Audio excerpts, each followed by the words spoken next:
Utrar is a Central Asian ghost town that was a city located along the Silk Road in Kazakhstan. Otrar was an important town in the history of Central Asia, situated on the borders of settled and agricultural civilizations. It was the center of a great oasis and political district, commanding a key point connecting Kazakhstan with China, Europe, Near and Middle East, Siberia and Ural. Names: the first known state in the region was known to Chinese scholars as Kangzhou, which was centered on the Siberia. Kangzhou existed from the 1st century BC until the 5th century AD. Its capital was reportedly at near Bitian. After being subject to several different waves of invaders, Kangzhou collapsed into several independent states situated mainly in the Siberia Valley and its tributaries of Kels and Oasis. Its people appear to have Turkified, becoming known as the Kangas. There are records that portray the determination of earlier names of Farab. It is thought that a group of coins collected in Utrar and some towns of the Oasis date back to the time of these records. There is a generic symbol of the Turkey in the form of a bow on the face side of such coins and the image of a lion on the reverse side. On a second type of coin, there is an X sign on the reverse side. These may originate from the mint of a local ruler. There is a suggestion that the coins of the second type were minted by rulers of the Turkic state of Kazakhstan, the population of which were the Kangas. According to the coins, in the 6th to 8th centuries, Kazakhstan was ruled by a local dynasty of the Kangas, and the capital became a Taban town named Farab, and that was later to be called Otrar. Since the times of the Golden Hordes, the ruins of Utrar have been attractive because of rumors about the treasures of the ancient rulers, and about buried piles of gold coins and jewelry. The source of such legends was perhaps confirmed by the archaeological finds of various coins and jewelry. In the 9th to the 10th centuries, various sources refer to Utrar as one of the Punjab towns. This is probably related to the fact that the city first submitted to the Caliphate and then to the Samanids. As before, Utrar remained the center of the district, which occupied a space of about 1 day's journey in all directions, which is many times mentioned by the chroniclers. The town is also known to have minted its own coinage. Utrar was the cultural center where Abu Nasr al-Farabi was born, and Aristan Bab, an important representative of Islamic culture and teacher of Qur'an Ahmad Yasawi, preached here. Location: Siberia played a special role in the life of Utrar and the whole region, and its waters were used for irrigation. They were also known for being abundant with fish, and its shores were covered with rich vegetation and were also home to many birds and animals. Utrar is mentioned in numerous sources such as medieval Arab, Persian, and Turkic authors.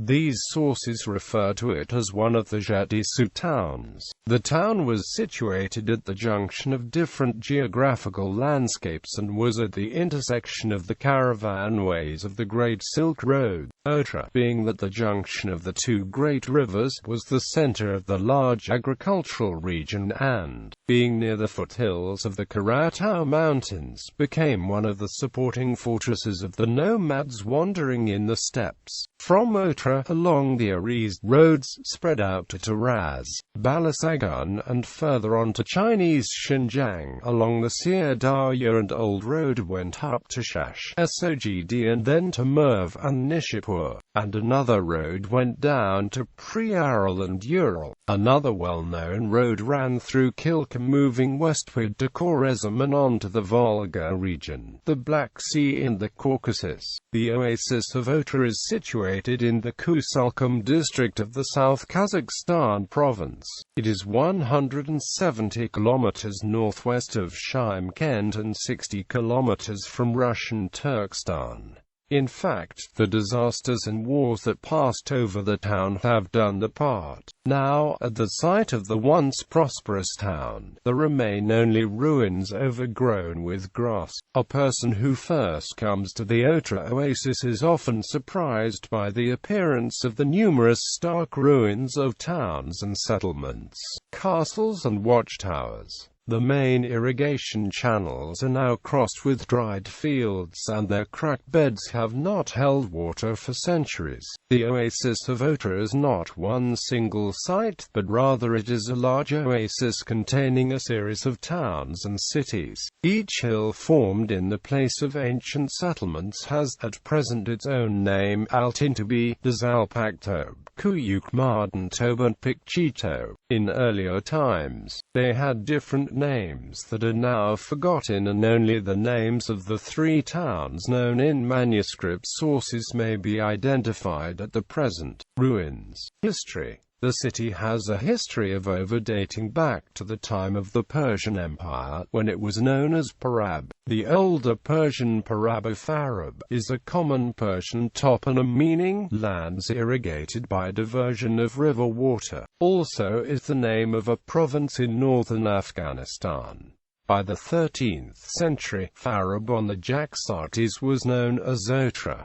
Mongols and Timurids. The prosperity of Utrar was interrupted by the Mongol invasion of Central Asia. In 1218, Genghis Khan sent to Utrar and the Khwarezm Shah Muhammad I's court a trade caravan. The caravan was robbed upon arrival in accordance with orders by Muhammad to Analchik Khan, the governor of the town. He thought spies were secreted in the caravan. Through his envoy, Genghis Khan ordered that the guilty men be punished and that they give him Khan. However, the Khwarezm Shah ordered his people to execute the Mongol.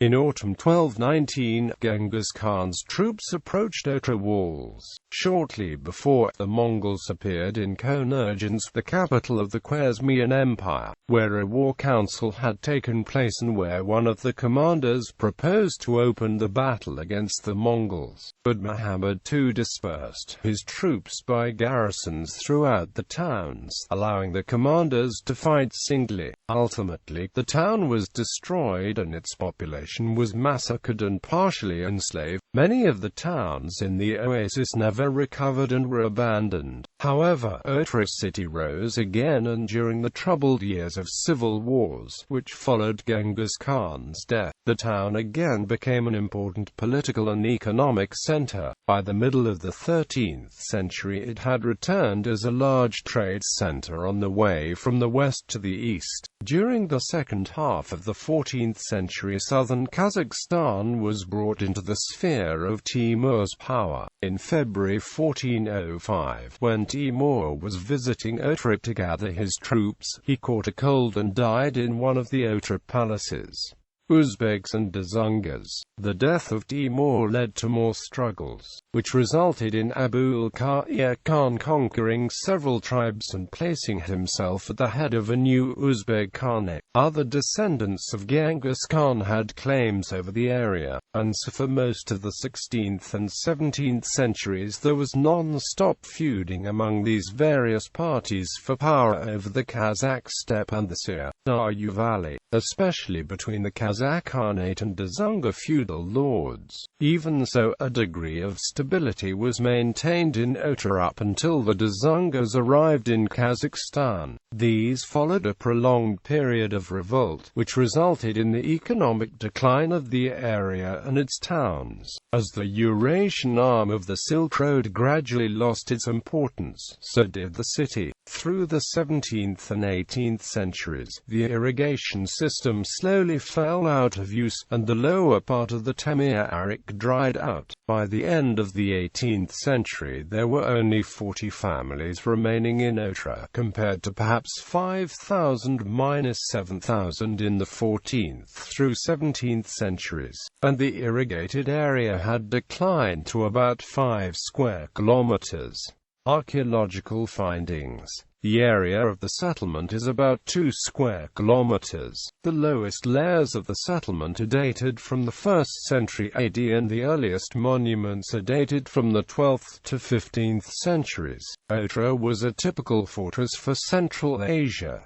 The Archeological formed a 5-corner hill about 18 meters of height. The area of the hill is 200,000 square meters. Excavations proved that it was an advanced town with monumental buildings. The town was densely populated. The houses stood close to each and formed the group of quarters or blocks. 2 bath houses, dated by 9th to the 12th centuries, were found on the rabat outside the city wall. The baths had central halls for bathing and massaging, rooms for undressing, restrooms and a prayer room.